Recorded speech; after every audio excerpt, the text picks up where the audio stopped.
Hello everyone, and welcome back to Isaiah for Mormons.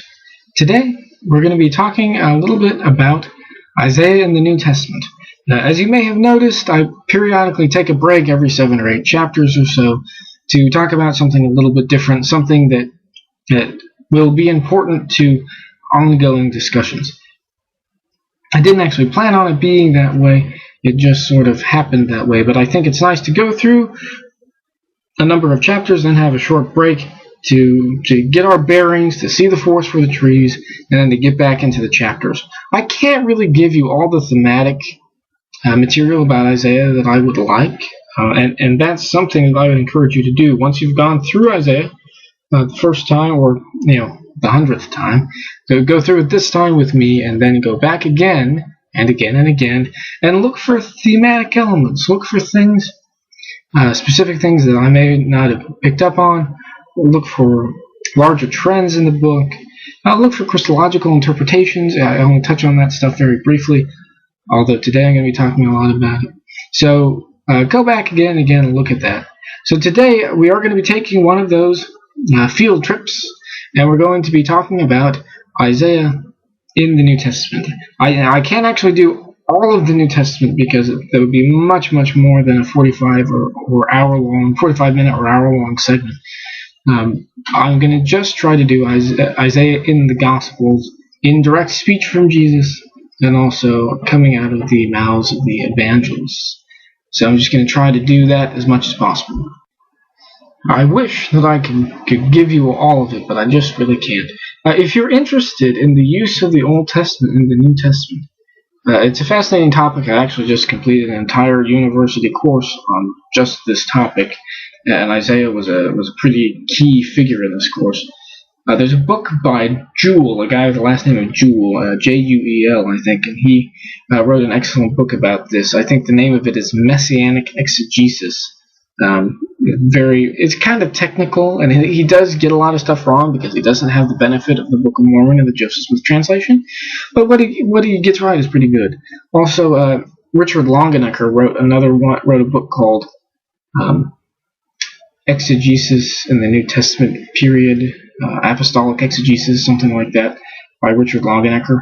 That's another one that's very interesting, and I would highly recommend that one as well. Once again, pretty technical, and like I said, they don't get everything right because they don't have the benefit of the Book of Mormon, but it is pretty good.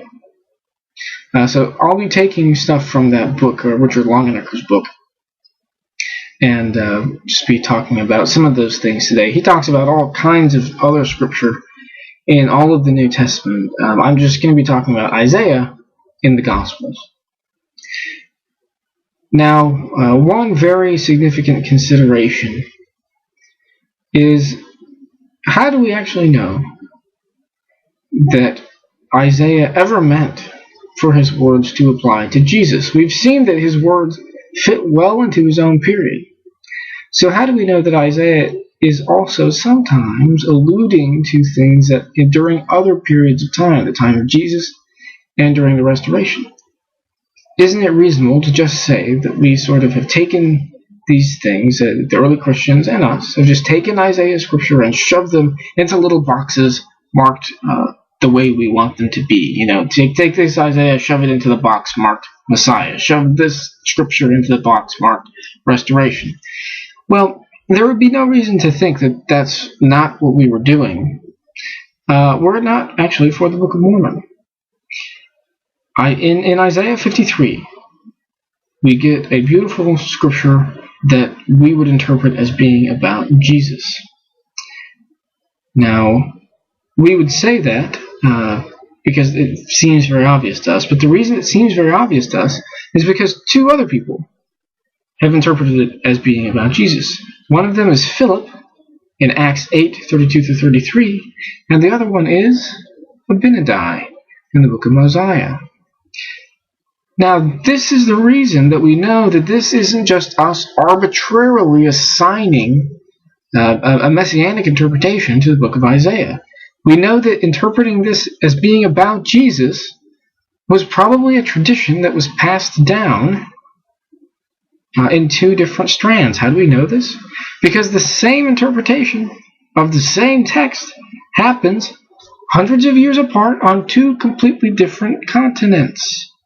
Okay, there's no way that Philip can be quoting Isaiah. And if the assumption is that the Book of Mormon is a valid ancient text, then there's no way Abinadi can be quoting Philip's interpretation. So we have two independent witnesses showing that this interpretation of Isaiah 53 is not just arbitrary. If both Abinadi and Philip are interpreting the same text the same way at different times in completely different parts of the world, I think it's very safe to say that this is a tradition that was passed down. It was probably this kind of interpretation may well have been understood in Isaiah's time, and other people are interpreting it in this traditional way hundreds of years down the line.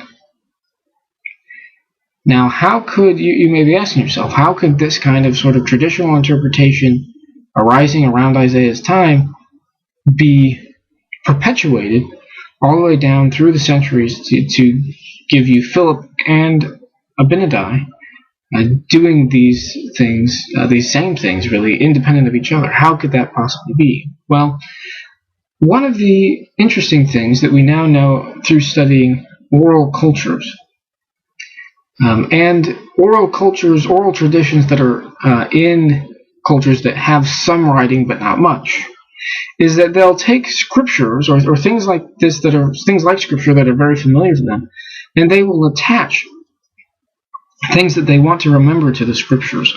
And that's why the Gospels are so saturated with scriptural quotations, is presumably the earliest, before the Gospels are ever written down, the earliest Christian tradition may well have been people looking at the Old Testament, saying, hey, this is kind of like Jesus, and then attaching that scripture to a story about Jesus. So whenever they read the scriptures, whenever they got to that verse, they would go, oh, that's like this story. Oh, that's like when Jesus raised Lazarus from the dead. Or, oh, that's like the crucifixion. Or, oh, that's like this event, this miracle of feeding all of these people, right? So they would take these scriptures and attach events to them so that they could then easily reconstruct the story using scriptures as memory aids. And so that's probably why there is so much of the Old Testament in the New, is because that's how they remembered these stories, presumably. And so to answer the question, how could this memory of this kind of interpretation have been perpetuated for so long? Well, presumably there was a small group of people that did interpret the text this way in the ancient world during Isaiah's time, and they perpetuated this interpretation. And Nephi knew about it, and Philip knew about it. And when the prophecies happened just the way that they appeared to, Philip then uses it as a missionary tool. And in fact, all of the early apostles use these as missionary tools. I'm not going to talk too much about Acts today, but if you were to go through Acts, you would see that they're definitely using Isaiah and other Old Testament scriptures as a missionary tool. You may think that you have never read a commentary on Isaiah before, but if you've read the book of Romans, you basically have. Romans is so saturated with Isaiah quotations, it's kind of amazing. It's saturated with all kinds of Old Testament quotations. But if you've ever read the Pauline epistles, you've basically read a commentary on Isaiah and on actually the Greek Old Testament. One New Testament scholar has said that a few hours studying the Greek version of the Old Testament will help you to understand Paul better than spending an entire day with a commentary on Paul. And that's just about right. He uses the Septuagint all the time. And so it's from this, really, from the Book of Mormon, compared to the Book of Acts, that we know that this is not just arbitrary. This isn't just us assigning Jesus and reading Jesus, forcing Jesus into these scriptures about Isaiah. This is presumably a tradition that was ancient, maybe even from Isaiah's own time, that was passed down in two different strands. One of it making it to the Americas, and the other strand being preserved in the Old World, and that we see in the New Testament. Now, it is possible that people on two different sides of the world are getting revelation, the same revelation at different times. That's very possible. But it also seems possible that these things are being preserved even through periods of apostasy. You can have apostasies where basically everything is wiped out and still have some things being preserved. Especially if people were to go back and look at the records. It's very possible that, for example, in the Old World and in the New World, some of this interpretation may have been written down. That's a very distinct possibility. So I just want to emphasize here that these interpretations are not arbitrary. It's not just us sort of forcing Jesus into the mold that we want him to be in and saying, yes, Isaiah is very clearly talking about Jesus. These interpretations, I think, are something that Isaiah meant. Isaiah actually really, yes, he's talking about things in his own time, but I think he also is sometimes alluding to the time of Jesus and to other future events. And he knows that a small part of his audience is going to understand this. Now, I'm not going to say this is always the case. There may be occasions where the New Testament authors just take what's being said and they reinterpret it in a way that Isaiah may not have meant at all. And we shouldn't be distressed about that. That's 100% okay. If these guys can write Scripture, they can certainly reinterpret Scripture to basically make it into new Scripture. There's absolutely nothing wrong with that. And I think we'll see at least one occasion where that happens. And that's not something that should be troubling or upsetting to us. This is just a sign that they are indeed receiving revelation. And if that revelation happens to, on occasion, mean that they take older Scripture out of its context and make it mean something new, well, that's fantastic. They're prophets. That's their prerogative. In fact, if Preach My Gospel is an indication, that's one of their responsibilities. When you look carefully at chapter 3 of Preach My Gospel, it specifically mentions that's one of the things that prophets do, is that they reveal things and that they interpret Scripture. So using older Scripture to create new is really very interesting, and I think that's exactly what we see here. These authors, the New Testament authors, are using Old Testament Scripture to create the New Testament, really. Now, some people take that way too far, and they say, well, Jesus never existed. This is just these guys interpreting Isaiah 53, and they create this figure out of it. Now, obviously, that's a little bit ridiculous. So, obviously, that can be taken too far.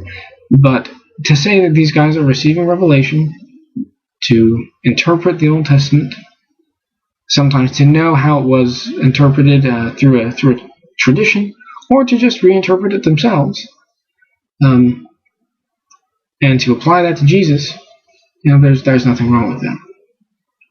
So let's just jump right in at the very beginning of the Gospel of Mark with one of the most interesting quotations. When you look at Mark 1:1, the version that we have in front of us now is slightly different. Once again, textual issues abound in all ancient texts just because there's no photocopiers, right? Mark can't write his gospel and then send it into Kinko's and have them print off, X number of copies for him. People have to copy these things by hand, and sometimes people would think that there was a mistake in the text or see a real mistake in the text and try to fix it.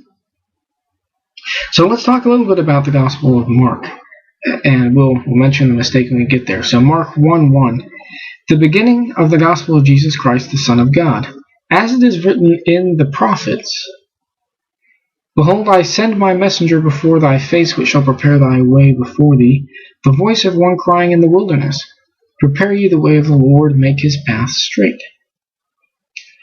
Now, the earliest text of Mark does not say that. It says, the beginning of the Gospel of Jesus Christ, the Son of God, as it is written in Isaiah, or the book of the prophet Isaiah. Behold, I send my messenger before thy face, which shall prepare thy way before thee. the voice of one crying in the wilderness, prepare ye the way of the Lord, make his path straight. Now, you may notice that's not all from Isaiah. Yeah, part of it is the voice of one crying in the wilderness, prepare ye the way of the Lord, make his path straight. That is from the Septuagint, the Greek version of Isaiah. But when you look closely at it, the other part of that verse is not from Isaiah. It's from Malachi 3:1. Behold, I will send my messenger for thy face, right?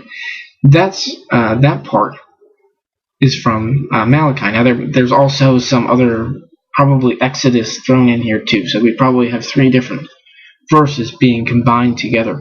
But he attributes all of it to Isaiah in the earliest manuscripts. Now, somebody realized at some point that this was not all Isaiah, so they crosses out Isaiah and writes written in the prophets, and so that correction is what we have now. So some scribe, up on his Greek Old Testament, realized that was not just Isaiah, so he fixes it. But the earliest text seems to have just said Isaiah. Now, this is a very interesting detail, and I hope gives you a lot more respect for Mark. The fact that he gets that wrong, and on occasion gets other small details wrong. For example, he can't remember who the high priest is during David's time that lets David eat the showbread, so he gives the name of the wrong high priest. Just things like that. You remember the story when Jesus is walking through the field and he picks the grain, and it's the Sabbath, and everyone's like, what are you doing, eating stuff on the Sabbath? You're picking grain, you're working on the Sabbath. And he says, well, sometimes you can bend rules when you're hungry. David did it, right? The high priest gave some of it to David, and he names the wrong high priest. So what does this mean? Presumably this means that Mark does not have a copy of the Old Testament in front of him to check these things. He's doing all of this from his own memory, almost certainly. We have evidence of something called testimonia, these little kind of scriptural cheat sheets, these lists of scriptures that people could use, early Christians used as a missionary aid to go and talk about Jesus. Once again, like I said, the stories about Jesus are presumably attached to these scriptures, so they would use them probably as memory aids. So presumably all Mark has is a list, one of these lists, and then his own memory.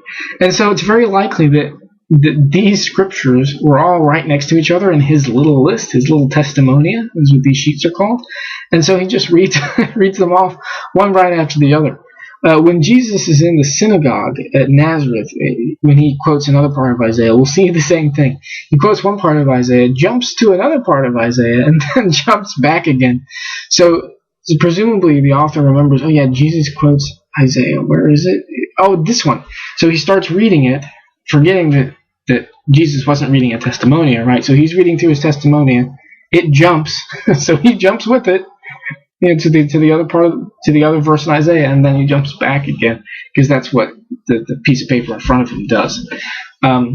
So you really have to hand it to these guys for being able to do all of this from memory and from little lists, which is almost certainly what we have. Now, Paul seems to have more in front of him, and maybe actually also has more memorized than some of these other guys. But you really have to hand it to these guys for creating really these great Gospels, really from memory, with very small memory aids. It's just really fantastic to me. But that appears to be what we see. So when we say that the New Testament is crafted around the book of Isaiah, literally, that's probably how this is happening. They're looking at these verses, and they're using it to create their text. So it is really kind of amazing and beautiful what they were able to create from the Old Testament scriptures. So another one that's very significant comes from Matthew 13:14 through 15. And this is one of those that I've actually talked about before, lest you think that this interpretation is just my interpretation. No, this is actually Jesus' interpretation of Isaiah 6. Let me read it to you, Matthew 13:14. And in them, the people who are not really believing, is fulfilled the prophecy of Isaiah, which saith, By hearing you shall hear and shall not understand, and seeing you shall see and shall not perceive. For this people's heart is waxed gross, and their ears are dull of hearing, and their eyes they have closed, lest at any time they should see with their eyes and hear with their ears, and should understand with their heart, and should be converted, and I should heal them. Now that's a direct quotation, basically, from the book of Isaiah. That's Isaiah 6, 9 through 10. And he says the reason he speaks in parables is so that this will happen. Basically, so that these people will not be given enough rope to hang themselves. And that's how I have understood Isaiah 6, and I think that's part of Isaiah's mission, is to make sure that he never gives quite enough. Yeah, he gives a lot, but I think that Isaiah is intentionally sometimes doesn't quite come out there and say just everything, because he doesn't want to give them enough rope to hang themselves. I think that's really what we're looking at here. And I think that's how Jesus sees it too, and that's why he speaks in parables. People that aren't ready for it will understand it on a very, very basic level. But people who maybe are a little bit more up on their scriptures, maybe they're more spiritually prepared, they will hear these things on a different level. And I think that's very important. Actually, it's this scripture that sets up the parable of the sower. He says these things, and he says, these guys, I speak in parables. These guys really aren't going to get it. But blessed are your eyes, for they see, and your ears, for they hear. And he says that you guys are really lucky. Lots of people have wanted to see these things and haven't been able to. And then he says, hear ye therefore the parable of the sower. So he's just been talking about people who are ready to hear things, using Isaiah 6, and these guys are not ready to hear things. And then he gives the parable of the sower, and that's exactly what this is about. The different kinds of soil. And the sower, he casts the seed on the different kinds of soil, and some of it grows and gets choked out, some of it doesn't grow. So he uses this Isaiah quotation to introduce that parable, and to give his justification for telling parables. Now, Jacob also, in the Book of Mormon, there's some indication that he sees it the same way, that he sometimes does give them things that they don't understand, maybe for their own protection. So that's one very important verse there in Isaiah, and its application in the New Testament. This one, I mentioned this, but let's go into it in more detail. Luke 4, 18 through 19 draws from Isaiah 61, 1 through 2. Now, Luke 4, 18 through 19, you will remember, is actually the synagogue. He's in Nazareth. He's talking about, he's in the synagogue in Nazareth talking about things. He gets up to read the scriptures. He opens it up to Isaiah, and then he reads this. The Spirit of the Lord is upon me, because he hath anointed me to preach the gospel to the poor. He hath sent me to heal the brokenhearted, to preach deliverance to the captives, and recovering of sight to the blind, to set at liberty them that are bruised, to preach the acceptable year of the Lord. Now, to set at liberty them that are bruised, that's actually from another place. So he's going through, he's reading, he jumps to another place, and then he jumps back again. However, that is actually not, he doesn't jump too far away. He's quoting Isaiah 61, 1 through 2. He leaves out something in there about healing the brokenhearted, actually, then jumps to Isaiah 58, 6, set at liberty them that are bruised, and then he jumps back again. So presumably, this is because on those little sheets of paper, those little testimonial sheets, that's how it looks. And so that's why he's talking about it that way. So it's a very interesting occasion of these testimonia and of sort of having these verses getting conflated. Now, perhaps the most important, and we'll talk about this a lot, but perhaps one of the most important verses in Isaiah, or chapters in Isaiah, that's used in the New Testament, is Isaiah 53. Isaiah 53 shows up over and over again in the New Testament. Like I said, some people have even said the New Testament is basically crafted around Isaiah 53. I wouldn't go quite that far, but Isaiah 53 features very often in the New Testament. And I think there's a good reason for that. When we read Abinadi's speech, when you look carefully at the speech, he's not just talking about a servant who suffers, somebody who's really good, who suffers because he did what God told him to do. When you read it in context, like Isaiah does, he reads it with chapter 52. We'll talk about this more when we get there. It's more actually about a king who suffers. It's not just about a regular guy who suffers. It's about a king who suffers for his people. And that really is how this is picked up into the Gospels. Jesus is not just killed because people see him as a rabble-rousing troublemaker. There are lots of rabble-rousing troublemakers around.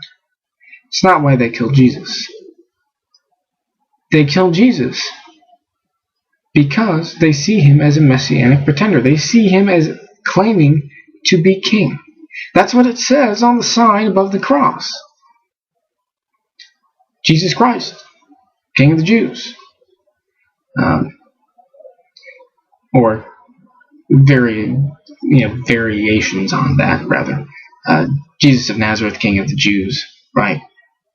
Jesus, and actually he gets accused as being the King of Israel. He's setting himself up as the King of Israel, right? So it says on the sign, literally, Jesus of Nazareth, King of the Jews.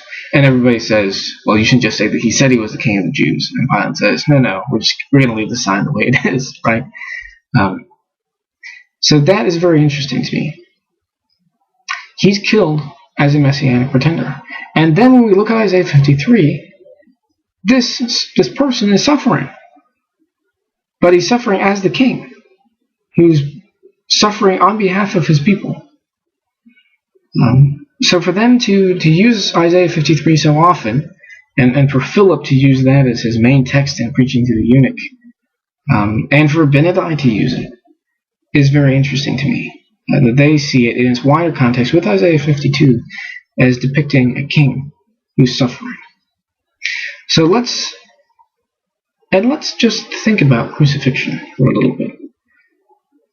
When you look at the Gospels, when Jesus is being crucified, what happens to him? He is basically enthroned. He's given a crown. It's a crown of thorns, but he's given a crown. He's given a royal robe, a purple robe. He's given a scepter. They beat him with the scepter, but he is given a scepter. They hand it to him. So he's given all the royal investiture, right? He's clothed in his royal robes. He's given all the emblems of royalty, and then he is lifted up, as one might be lifted up in an enthronement ceremony. And in fact, there's some indication that crucifixion was indeed meant to be seen as a mock enthronement. It was left for people who sort of rose above their station. That's who crucifixion was sort of targeted at. People who were planning rebellions or who participated in rebellions against the state, and also slaves who rose up against their masters. So crucifixion says, in a mocking sort of way, well, you thought you were going to raise yourself above everybody else? Well, we will literally raise you above everybody else in death. So it is actually through Jesus' death that he receives his investiture and his enthronement. It's a mock investiture and a mock enthronement, but what they don't realize is that they really are lifting up the real king, the real king of the universe. And so that's the beautiful and disturbing irony of the Gospels, especially Mark, but all of them, that Jesus, who really is the king, is only being clothed in his royal vestments and enthroned in a mocking way by the political power at the time. He is lifted up, but he's lifted up on a cross, not on a throne. Now that I think is why part of the reason why Isaiah 53 is so important. And it's why they keep going back to it again and again. So let's look at Luke 22:37 compares to Isaiah 53:12. And it's interesting what we see there.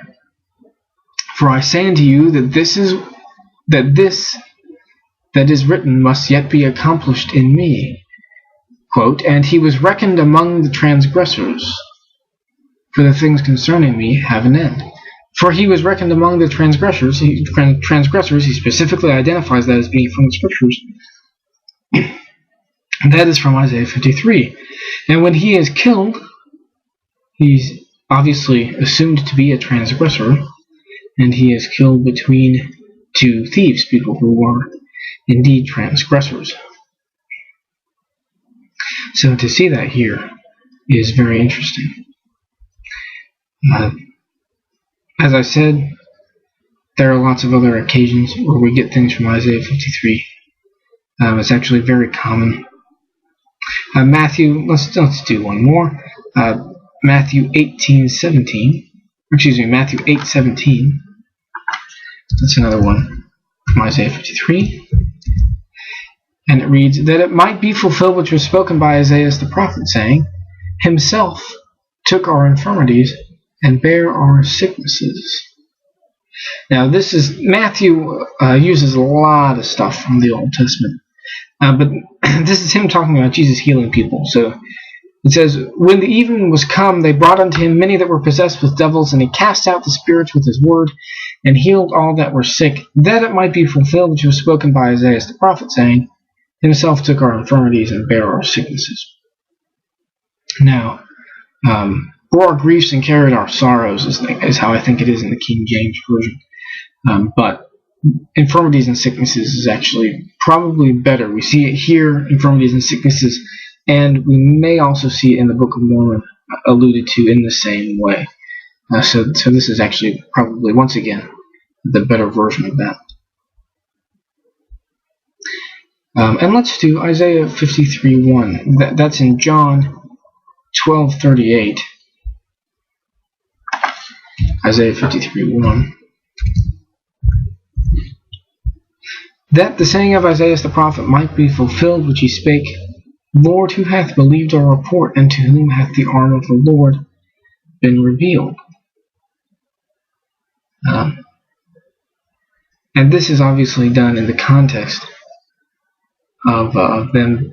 They says, Jesus performed all these miracles, but nobody believed them, so that this saying would be fulfilled.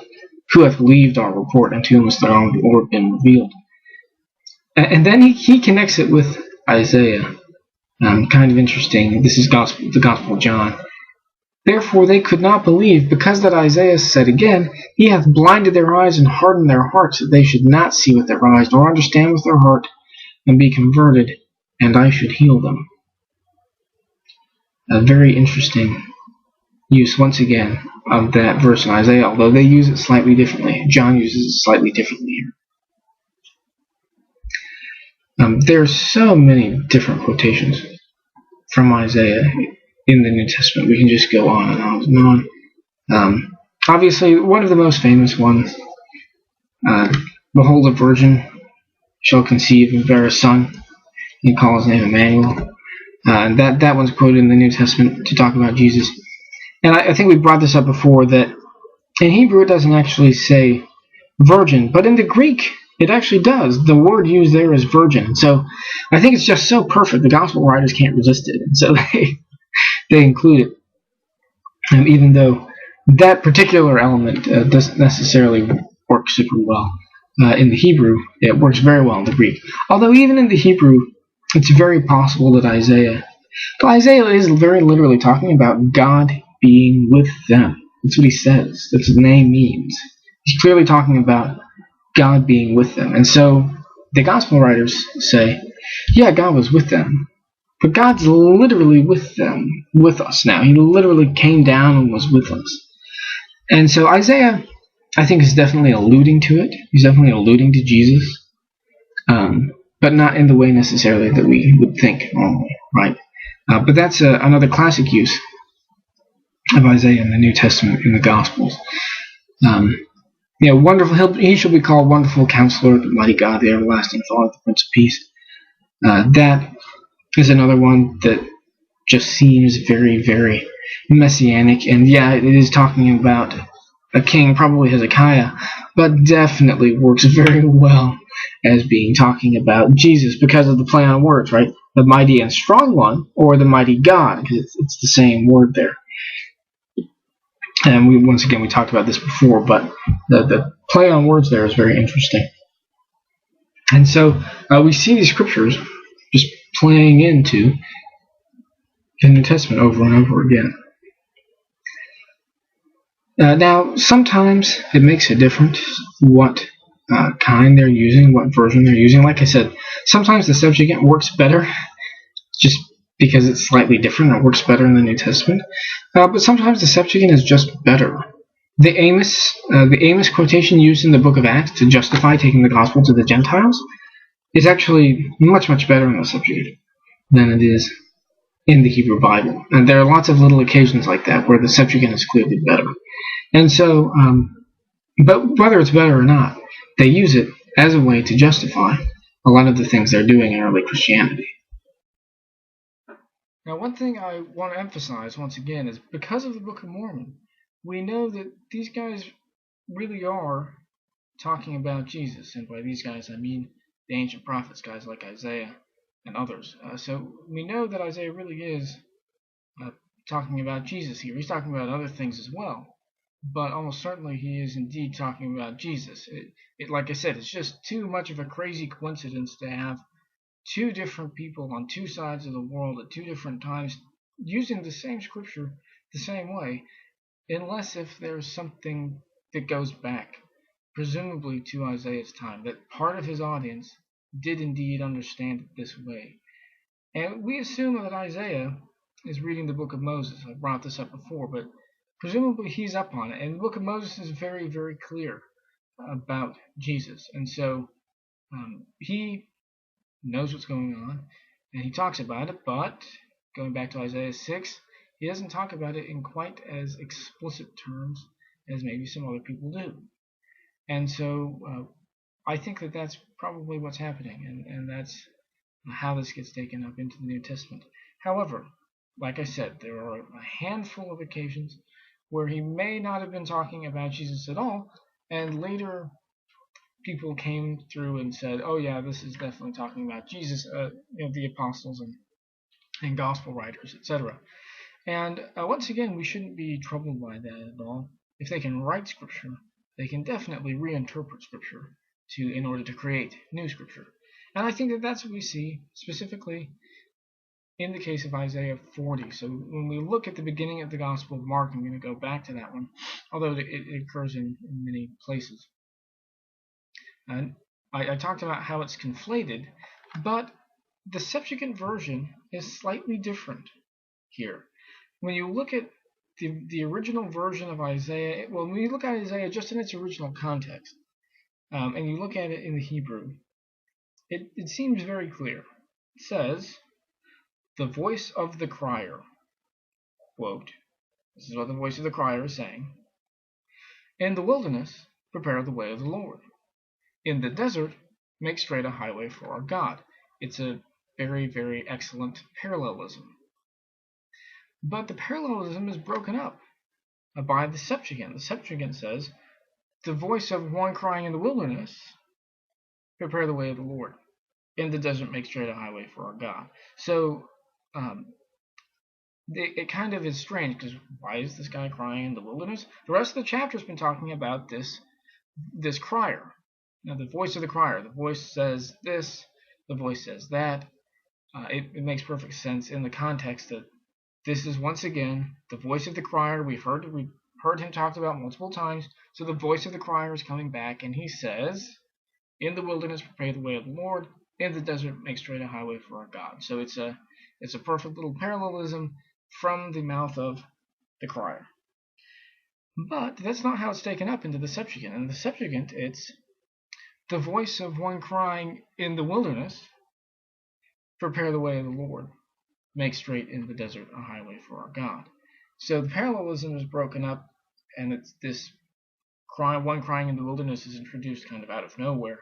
It doesn't really fit in the context, but in the New Testament, this is used differently. In the New Testament, this is used to talk about John the Baptist. Now, contextually, I don't think we can say Isaiah was even thinking about John the Baptist. But the Gospel writers have taken it up, and they've used it to talk about John the Baptist. Once again, should we be upset about that? Should we rend our clothes and put ashes on our head because New Testament writers used the Old Testament to write new scripture? Well, no. Why would we be worried about that?